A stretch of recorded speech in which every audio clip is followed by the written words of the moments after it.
Shalom, muy bendecido día, mis amados hermanos y hermanas que hoy nos sintonizan por Radio Shalom, que hoy nos siguen a través de las diferentes plataformas en las redes sociales. Muy bendecido día. Bienvenidos todos a esta estación, Radio Shalom, la estación con el Espíritu.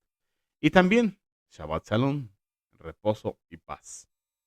Bien, mis amados, quien les habla es su hermano José Antonio Meléndez, transmitiendo acá desde cabina en vivo en Extensión México, directamente al sur de Los Ángeles, California, y de ahí para todo el mundo.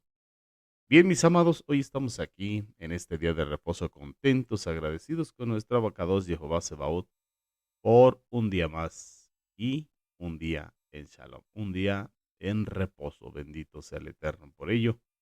Hoy quiero compartir con cada uno de vosotros mi comentario a la parashá.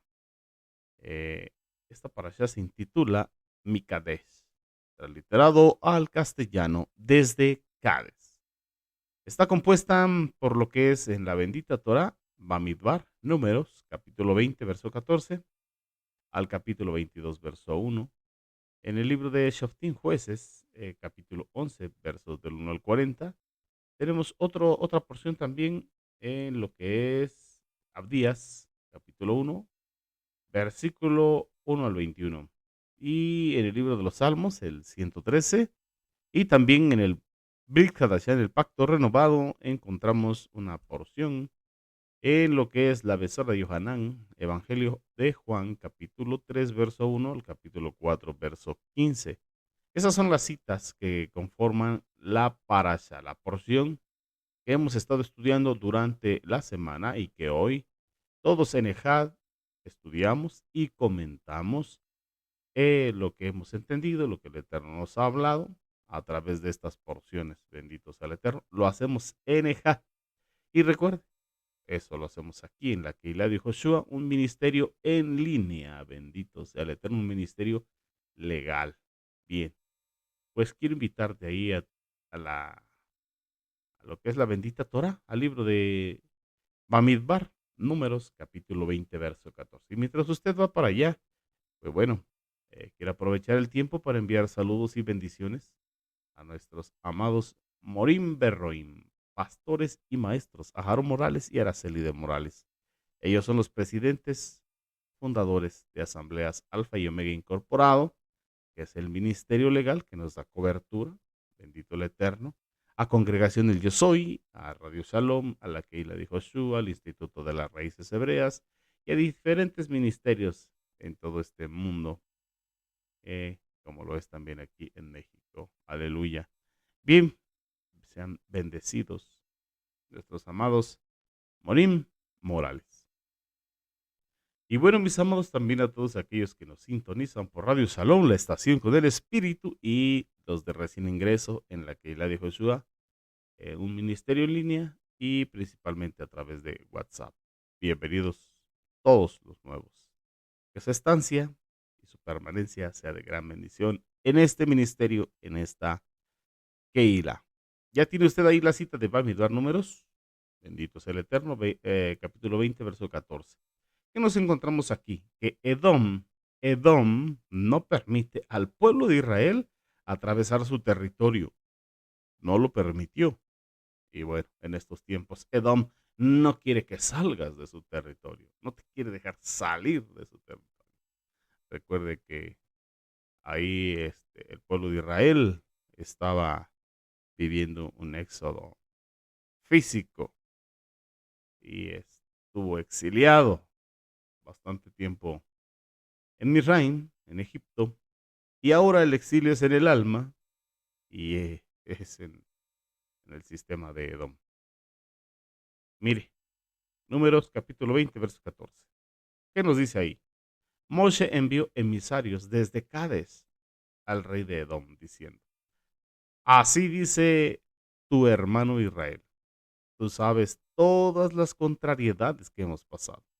Nuestros padres debieron emigrar a Egipto y nosotros vivimos en Egipto mucho tiempo.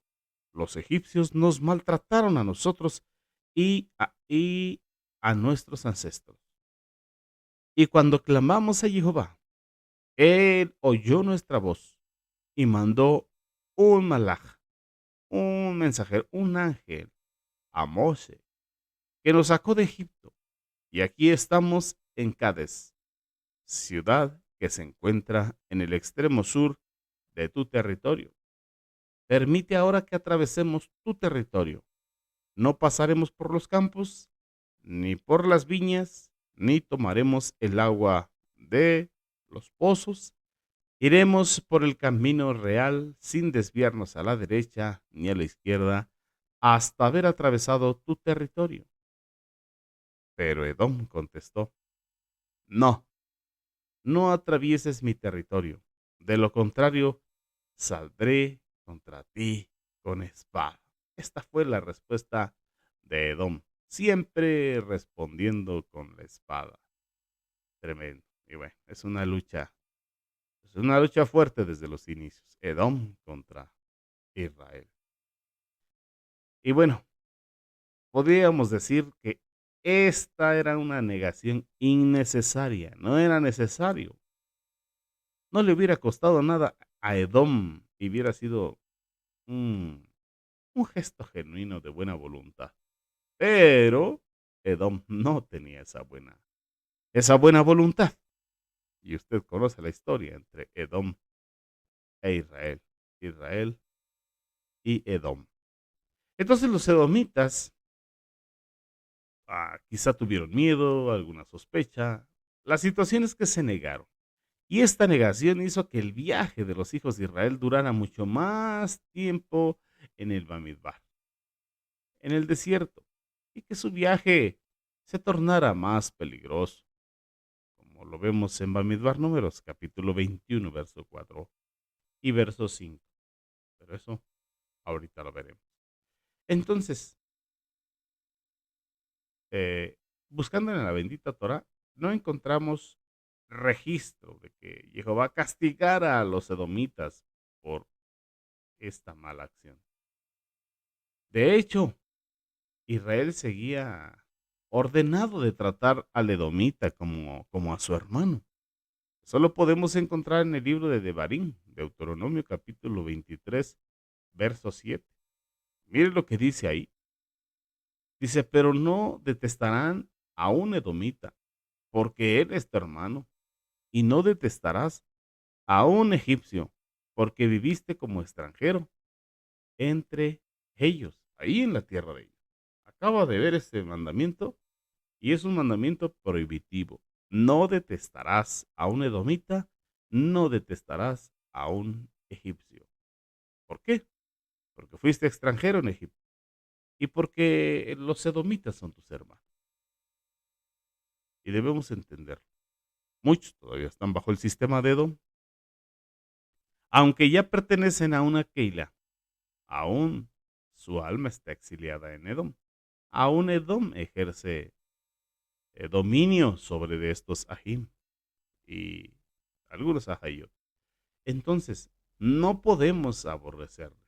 Es un mandato prohibitivo. No debemos hacerlo. Debemos entender, comprender y esperar.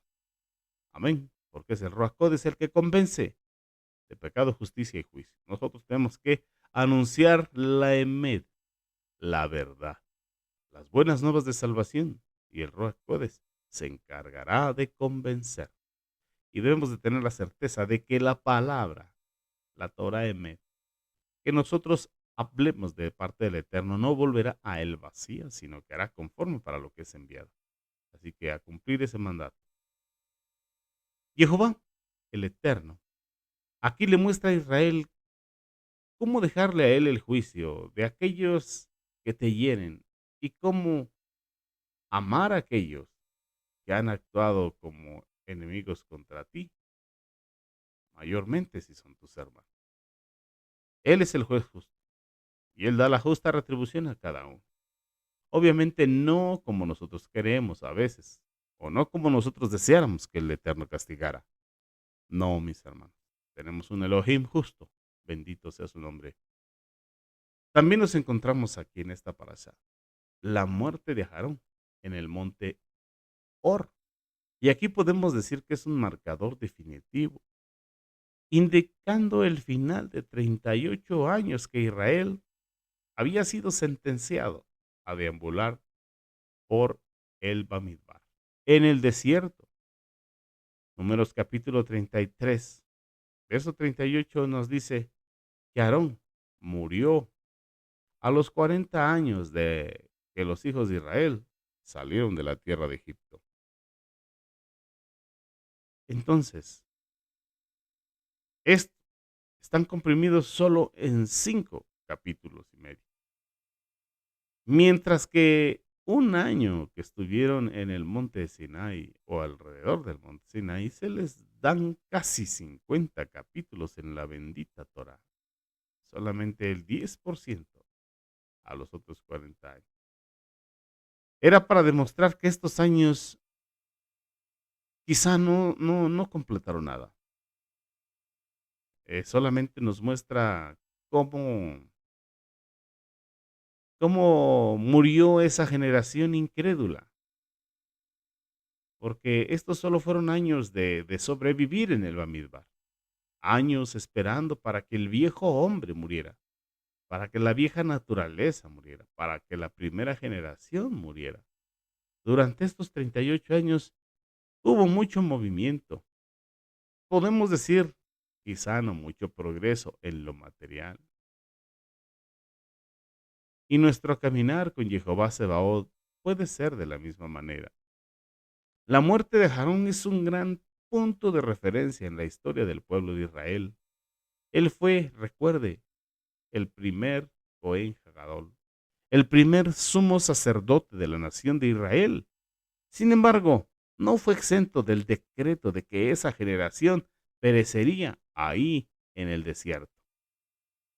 Moshe, quien representaba o quien representa la bendita Torá, no pudo guiarlos y introducirlo a la tierra prometida. Su hermana Miriam, quien representa a los Nebim, a los profetas, no pudo guiarlos e introducirlos a la tierra prometida. A Aarón, el Cohen Hagadol, quien representa a los Kohanim, a los sacerdotes, no pudo guiarlos e introducir al pueblo de Israel en la tierra prometida. Fue Yoshua, Josué, que literalmente significa la salvación de Jehová, quien los guió y los introdujo por gracia del Eterno en la tierra prometida. Aarón murió como una gran y completa figura, incluso más que Miriam. Él fue usado poderosamente por Jehová como el compañero de Moshe. Y eso lo encontramos desde el capítulo 4 ahí de Shemot Éxodo. Ahí en el capítulo 4, versos 27 al 31, es el Eterno el que escoge a Aarón como su, su compañero de milicia, su compañero en en esa experiencia de ser parte del rescate del pueblo de Israel. Con Aarón se inició el sacerdocio levítico. Se imploraba juntamente con Moisés por el pueblo de Israel. En varias ocasiones le tocó interceder junto con Moshe. Al mismo tiempo, jugó un papel decisivo en bueno, recuerde que estuvo, se puede decir de cierta manera, participando en el grotesco fiasco del becerro de oro, en ese acto de idolatría, como lo encontramos en Éxodo capítulo 32. Y también participó en desafiar la autoridad y criticar a Moshe cuando se desposó con la mujer cusita, junto con Miriam, como lo encontramos en Bamidbar Números capítulo 12. Así que la vida de Aarón nos muestra, entre otras cosas, que el oficio es más importante que el hombre en sí. Vea nada más. El oficio es más importante que el hombre. Amén. A Aarón el hombre no siempre era digno de respeto, pero Aarón, el Cohen Hagadol, siempre era digno de honor. Jehová Sebaot dio una advertencia especial acerca de la muerte de Aarón, para que una suave y agraciada transición pudiera hacerse al pasar la posición de Cohen Hagadol, de sumo sacerdote, a su hijo mayor que vivía. Estamos hablando de Eleazar. El hombre muere, pero el sacerdocio, el acceso y la relación con Jehová Sebaot continúa. La relación de Jehová con su pueblo Israel no iba a depender de Aarón, sino del Cohen Hagadol, del sumo sacerdote, fuera quien fuera, a quien le tocara llevar ese cargo. Pero entonces no dependía la relación del Eterno con su pueblo a través de un hombre, sino a través del sumo sacerdote. El Eterno ha asegurado que siempre habrá un Cohen Hagadol, un sumo sacerdote para nosotros, el cual ya en la venida de nuestro amado Mashiach Yehoshua, como encontramos en el Brit Hadashah, en el Pacto Renovado, la carta a los Hebreos, ahí en el capítulo 4 del verso 14 al 16, ahí podemos ver quién es Yehoshua HaMashiach. Nosotros. Nosotros necesitamos no depender de ningún hombre para nuestra relación con Jehová Sebaot, pero tenemos un Cohen Hagadol, no arónico, sino conforme al orden de Melquisedec. Y es nuestro amado Mashiach Yehoshua. Así que nosotros necesitamos no depender de los hombres, sino depender del Eterno, en esa relación que debemos de tener con Él. Cada uno de nosotros tenemos esa gracia del Eterno, de ser parlantes, para ir y hacer tefilá, para ir y orar, para ir. Y obviamente sí nos pide que oremos unos por otros. Amén. Pero hoy ya tenemos nuestro Cohen Hagadol, nuestro amado Mashiach Yehoshua. También nos encontramos como el rey de Arad ataca a Israel. Y en lo que la nueva generación de Israel comenzó su acercamiento a la tierra prometida, esta nueva generación se encontró con su primer ejército hostil, Arad el cananeo, ahí en el Negev. Después de haber perdido a algunos hombres por Arad, Israel prometió a Jehová el Eterno que ellos destruirían las ciudades de Arad. Eso es, que ellos dedicarían las ciudades de Arad para Jehová Sebaot al destruirlas completamente. Jehová el Eterno les dio entonces la victoria. Escuchó la voz de Israel y entregó al cananeo en sus manos. Bendito sea nuestro Padre Eterno. El pueblo de Israel en ese tiempo mostraría que la propiedad era completamente dada a Jehová al destruirla, haciéndola inutilizable para alguien más. Era una manera costosa y de todo corazón darle las cosas al Eterno. A veces podemos decir es costoso. Pero era la manera del pueblo de Israel decir: no estamos luchando esta batalla por nuestras propias fuerzas ni en nuestro propio beneficio, sino para la gloria de Jehová, nuestro Elohim. Fue en Orma, en esa estación, donde Israel fue derrotado en su intento mal aconsejado, en su mal proceder de entrar a la tierra prometida a la fuerza después de haberla rechazado. Ahora, Jehová los ha traído de vuelta al mismo lugar y les ha dado la victoria. Bendito el Eterno. Un verdadero momento crucial para la nación de Israel. Bendito sea nuestro abacados. También nos encontramos lo que es el serpiente o la serpiente de bronce. El pueblo de Israel, ellos tenían que salir lejos de su camino porque los edomitas se negaron a darles el paso por su territorio, como lo encontramos en Números capítulo 20 del verso 14 al verso 21. De hecho, para ir alrededor de los edomitas, ellos debían volver hacia el desierto y lejos de Canaán. Esto era obviamente desalentador, ¿estamos de acuerdo? Pero miren lo que dice el verso 5 del capítulo 21. El pueblo habló contra Jehová y contra Mose. ¿Y qué dijo el pueblo contra Jehová y contra Mose? ¿Por qué nos sacaste de Egipto para morir en el desierto? No hay verdadera comida, no hay verdadera bebida. Estamos hartos de esta cosa miserable que estamos comiendo. Miren nada más hasta dónde llegó. Ellos tenían una razón para estar desanimados, sí, pero no tenían excusa para ese desaliento. Tristemente, esta nueva generación sonaba como la anterior, como la que estaba siendo eliminada durante esos 40 años. Tristemente, esa nueva generación sonaban como sus padres. Si ellos continuaban en los pasos de sus padres, esta nueva generación no sería capaz de entrar a la tierra prometida, como fue con la generación de sus padres. De hecho, ellos quizá actuaron peor que sus padres en esto que estamos leyendo aquí, porque en 8 pasajes previos a Éxodo,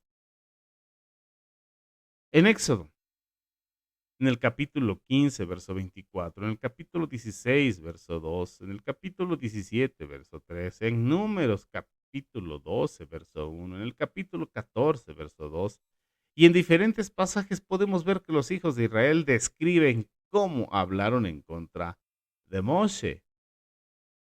Y en estas situaciones Moshe, bendito el nombre del Eterno, y intercede a favor del pueblo. Pero aquí lo que estamos viendo es que hablan en contra de Moshe y de Jehová Sebaot. Ya estaban hablando en contra del mismo Eterno y en contra de las bendiciones del Eterno. Entonces el pueblo no eran lo suficientemente, bueno, la primera generación, descarados para hablar en contra del Eterno, pero esta nueva generación ya lo estaba haciendo. Ahora ellos son lo suficientemente descarados porque dicen, habló el pueblo contra Jehová y contra Moshe. ¿Se da cuenta? Este era un problema mayor. Ellos estaban en la línea límite ya en la tierra para cruzar a tierra prometida.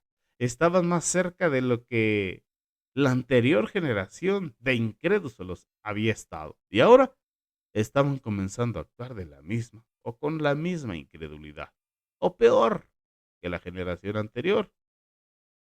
Y algo drástico tenía que suceder, porque recuerde, tenemos un Elohim justo, bendito su nombre, y hay una justa retribución.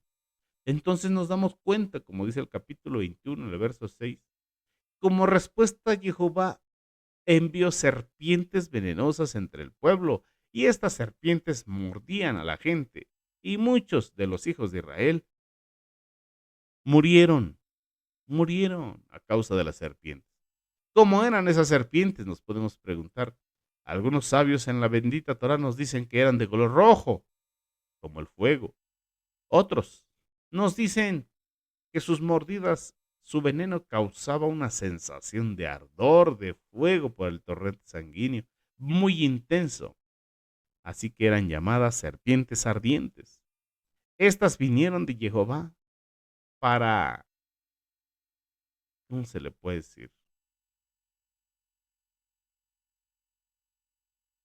Para calmar al pueblo o como juicio del pueblo. Y fue algo crítico durante el viaje hacia su tierra prometida. Porque si ellos seguían en la dirección de sus padres, así como ellos iban caminando, entonces nunca entrarían a la tierra prometida. También nos dicen los sabios de Torah que estas víctimas o la mayor parte de estas víctimas eran el remanente de la vieja generación de incrédulos. Y esta era la manera final de Jehová Sebaot cumplir con su promesa de que perecerían en el desierto y no entrarían a tierra prometida. ¿Se imagina? Había un pendiente, un remanente que estaba hablando mal. Había que erradicarlo, porque ya estaba hablado. La boca de Jehová lo había hablado. Si esta nueva generación era capaz del pecado más profundo, tal como quejarse abiertamente contra el Eterno y contra el siervo del Eterno, que es Moshe, también tenían los corazones más blandos y rápidos al arrepentimiento, porque rápidamente se humillaron a sí mismos delante de Jehová y delante de Moshe. Ellos le pidieron a Moshe que orara por ellos. Sabían que habría una pronta respuesta. Solamente había que orar al Eterno. Solamente tenía que interceder Moshe. Entonces, no están confiando en su suerte o en médicos expertos, sino solo en Jehová. Sabían que esto venía de Jehová. Y sabían que solamente con Teshuvah, con arrepentimiento y con tefilá, oración, esto se arreglaría. Así que Jehová Sebaot ordenó a Moshe la solución: hacer una serpiente de bronce. Moshe la hizo y la puso en un asta, así que ellos la mirarían para que pudiesen ser salvos, y lo eran. Esa fue la solución del Eterno. Un asta y una serpiente de bronce ahí en lo alto, y aquel israelita que era mordido tenía que mirar atentamente a esa serpiente en el asta y era salvo. Y era salvo de manera integral. Era sano, bendito sea el Eterno. Así que esta era una decisión o una dirección inusual de Jehová Sebaot y el resultado fue milagroso, algo sobrenatural. Porque no hay una conexión inmediatamente lógica entre ver una serpiente en un asta, una serpiente de bronce, y vivir o rehusarse a verla y morir. Eso no hace lógica. Entonces tenemos que entender que en la raíz hebrea de nuestra fe o en la mentalidad hebrea, esta serpiente de bronce, Nehustán, representa el principio del juicio divino. Asimismo, la introspección y la sanidad a través de la sumisión espiritual a Jehová Sebaot, despojando al objeto físico de cualquier poder mágico intrínseco. Así que no puede entrar aquí la superstición, darle poder a algo que no lo tiene. Esa es la superstición. Aquí estamos hablando de que tenía que operar la emuná, la obediencia a la instrucción de Jehová. Amén. ¿Qué encontramos aquí? Que esa serpiente o ese serpiente Nahash no representa una fuerza curativa e independiente. En la mentalidad hebrea, aquí donde estudiamos las raíces de nuestra fe, ese veneno de la serpiente simboliza esas palabras venenosas. ¿Cuáles fueron? La murmuración y la queja del pueblo de Israel contra Jehová y contra Moshe. Así que mirar el elemento agresor transformado en bronce obligaba a los israelitas a reconocer las causas de su castigo. Y tenían que hacer teshuvá, porque el bronce del Ibrim es Nehoshet. Tiene ahí sus raíces, lo que es la serpiente. ¿Y qué estaba sucediendo? El bronce tiene que ver con el juicio sobre el pecado. ¿Recuerda usted el altar de bronce? ¿Sí lo recuerda? Donde se consumían los sacrificios. Pues esto representa la fijeza, la resistencia al fuego. Y el versículo nos habla de ese veredicto justo de Elohim sobre una situación. En el Ibrín, las palabras serpiente, Nahash, y bronce, Nehoshet, y adivinación, Nahash, comparten la misma raíz. La misma raíz. Conectando el pecado terrenal con su juicio celestial visible. Bendito sea el Eterno. Entonces, tenemos que mirar esto y entender. Por ejemplo, encontramos en la Mishnah. En Mishnah Rosh Hashanah 3:8. Ahí nos explica que la serpiente de bronce no sanaba por sí misma. El acto de mirar hacia arriba obligaba a los hijos de Israel a someter sus corazones a Jehová Sebaot, al Padre Eterno. La sanidad ocurría solamente cuando la mirada física de las personas se transformaba en fe, en emuná, fe obediente, con teshuvá, con un arrepentimiento verdadero, genuino y espiritual. Bendito sea nuestra abacados. En la mentalidad hebrea podemos ver una paradoja con respecto al remedio o a la solución o a la sanidad. Y esto es que el Eterno utiliza la misma forma del elemento que causa la muerte para administrar la vida. Bendito sea nuestra abacados. Pero sucedió algo en los tiempos posteriores, que de ser un símbolo de fe pasó a ser idolatría, Nejustán. Ese objeto físico fue preservado por los israelitas, pero siglos más adelante, ¿qué pasó?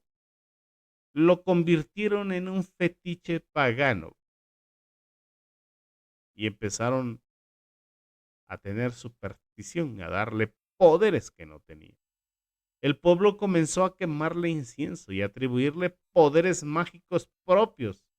Y por esta razón, el rey Ezequías la destruyó, como lo encontramos en Segunda de Reyes, capítulo 18, llamándola despectivamente Nejustán, un simple pedazo de bronce. Reforzando que en el pensamiento y en la mentalidad hebrea ningún objeto material debe reemplazar la soberanía invisible de Jehová Sebaot, Beshem de Yehoshua Hamashiach. Ya en el Brit Hadashah encontramos que nuestro amado Mashiach Yehoshua se refirió a este singular evento en el capítulo 3 de Yohanan, que es parte de esta parasha, en el verso 15. Y dice que como Moshe levantó la serpiente en el desierto, así era necesario que el Hijo del Hombre fuese levantado para que todo aquel que en él creyese no se perdiera, mas tuviese una vida eterna. Fuera salvo, bendito sea el Eterno. Tal y como el pueblo de Israel, cada que miraban a la serpiente de bronce, eran salvos de morir envenenados o por el veneno o a causa del veneno de las serpientes. Así el que tuviese puestos sus ojos en Mashiach, el autor y consumador de la emuná, no se perdería, sería salvo, tendría una vida eterna. Así que nuestro amado Mashiach Yehoshua claramente dijo que hay una similitud entre lo que Moshe hizo aquí y lo que él realizó en el Monte Calvario, en el madero de sacrificio, ahí en la cruz. Nada tiene que ver con esa teoría de que Mashiach fue paloma y se convirtió en serpiente. Nada de este tipo de cosas. Pero ¿cómo una serpiente, podemos preguntarnos, puede tener una similitud con nuestro amado Mashiach y Joshua? Las serpientes son usadas como imagen del mal en la bendita Torah. En Bereshit Génesis lo encontramos en el capítulo 3, verso 1 al 5, como una serpiente, bueno, sabemos que se movía detrás de la serpiente, que engañó a Java y por consecuencia a Adán. Así que en el principio de la Torah y al final en el Brit Hadashah, en Jasón Apocalipsis capítulo 12 también vemos qué pasó con ese gran dragón que es el serpiente antigua, diablo, Hasatán. El bronce, por su lado, sabemos que es un metal asociado con el juicio en la bendita Torah, porque el bronce debe ser hecho al pasar por medio de los fuegos del juicio. Entonces, una serpiente de bronce se habla del mal, claro, pero el mal habiendo ya sido juzgado. ¿Está de acuerdo? Estas serpientes, o como lo encontramos en la bendita Torah y en el Brit Hadashah, una serpiente sí nos habla del mal, pero al ser de bronce nos habla de un mal que ya ha sido juzgado. Al igual que nuestra amada Mashiach Yehoshua, que no conocía pecado, se volvió pecado por nosotros en la cruz del Calvario y nuestro pecado fue juzgado en Yehoshua HaMashiach. Así que una serpiente de bronce es una imagen del mal ya tratado y juzgado en el Redentor sin pecado, que pagó la factura de la rebelión de usted y yo, del mundo entero, o de todo aquel que cree, porque se necesita la emuná, creer. Así que proféticamente esto es una imagen de un pecado que se le endosaba a nuestro amado Mashiach Joshua para que fuese purgado en el madero de sacrificio, en la cruz del Calvario, o en la cruz en el monte Calvario. Nosotros hubiéramos querido disminuir nuestro sentido del pecado y poner la imagen de un hombre arriba en el asta. Pero una serpiente, nosotros podemos más fácilmente ver la maldad de ese tipo de cosas. Más fácil para nosotros ver la maldad. Pero bueno, en adición, si la serpiente se colocaba horizontalmente en el asta vertical, es fácil de ver como esta era una representación visual de esa cruz o de ese madero de sacrificio. Muchas tradiciones muestran esta serpiente siendo enrollada alrededor del asta. Y esta es la fuente de la figura antigua de sanación y medicina. Aún la medicina la ocupa. Una serpiente enrollada alrededor de un asta. El pueblo era salvo no por hacer algo, sino por simplemente mirar la serpiente de bronce. Ver que el mal ya había sido juzgado. Ellos debían confiar que algo tan aparentemente simple y sencillo como mirar una serpiente de bronce en un asta era suficiente para salvarlo. Tenían que creerlo. Ahí opera la emuná, la fe. Ciertamente algunos perecieron porque ellos pensaron que eso era algo muy simple como para que fuese verdad. Pero mire lo que dice para complementar. Isaías el profeta. Isaías el profeta en el capítulo 45, verso 22. Dice, miren a mí y sean salvos todos los términos de la tierra, porque yo soy Jehová y fuera de mí no hay más. Fuera de mí no hay Dios. Así que podríamos estar dispuestos a hacer cientos de cosas para ganar nuestra salvación, pero Jehová Sebaot nos manda a solamente confiar en Él, de verlo a Él, de tener nuestros ojos puestos en Mashiach, el autor y consumador del emuná, y tener fe en Él. Creerle a Él, bendito sea nuestro abacados. Y bueno, hablando de creerle a Él y solamente tener nuestra mirada en Él, pues bueno, hasta aquí mi comentario de Parashá, mis amados Ajim Behayot, porque el tiempo nos ha alcanzado. Ha sido un placer y una bendición llegar hasta aquí. Todavía nos falta un poquito más de la bendita Torah, pero le invito a que se quede conectado aquí en Radio Shalom, porque hay más enseñanza de parte de los demás Morín, vemos los maestros y maestros aquí en la Keilah de Yehoshua. Mientras tanto, bueno, hasta aquí llegamos con mi comentario. Que tenga una excelente tarde de Shabbat y con el favor del Eterno nos conectamos el próximo Shabbat. Shabbat Shalom, Lehit Raot, hasta pronto. Amén.